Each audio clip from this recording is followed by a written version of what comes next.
They love you when you say no. South Africa belongs to all who live in it, black and white. Well, fine. We all agree to that. But you must leave it there. You must not go on with it.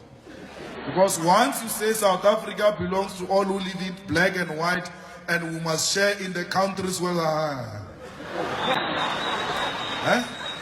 we thought you were different from Malema. You are the same. They never had a problem with President Mugabe. They gave him awards. They honored him. They said he was the best leader. Up until President Mugabe said Lancaster resolutions and the land.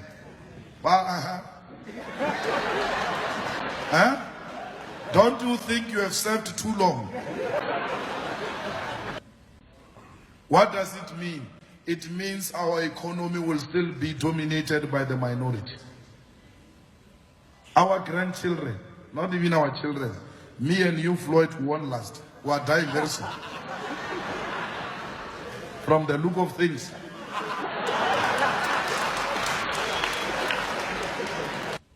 And we think that fighting for a person to be a receptionist is what the ANC fought for. Hey, they're hiring a reactionaries. Hey, what's wrong?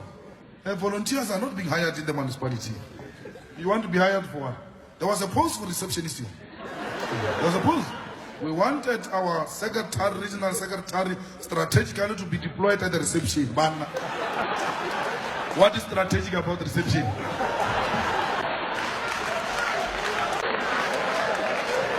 That is not what we are fighting for. They told us that colonizers stole the land. It's them who told us. We get this from all these leaders of the ANC.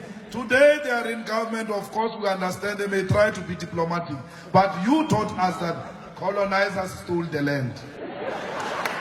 And when you steal, you commit a criminal activity.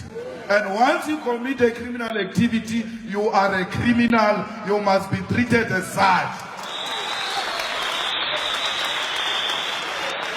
That's what we learned from them. They can disassociate with it today. We understand. They must be honorable in approach. But we don't have that responsibility. It's their responsibility. We say it the way it is. They must come and polish it.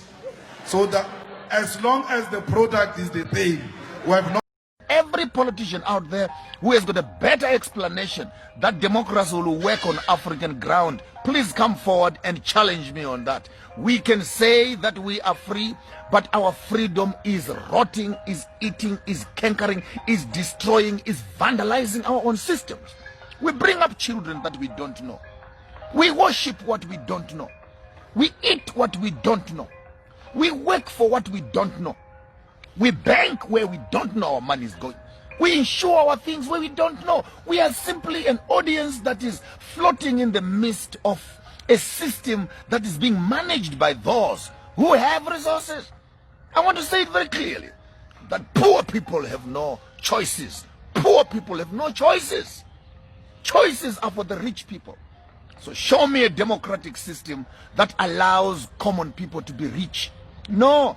Democracy is actually a fine-tuned system of capitalism, some small little elements of socialism and a little bit here and there of some hierarchical and cultural tolerance. But democracy, in all honesty, is not a system that was built by Africans, to be maintained by Africans, to be assumed by Africans. Our form of governance as Africans is Ubuntu.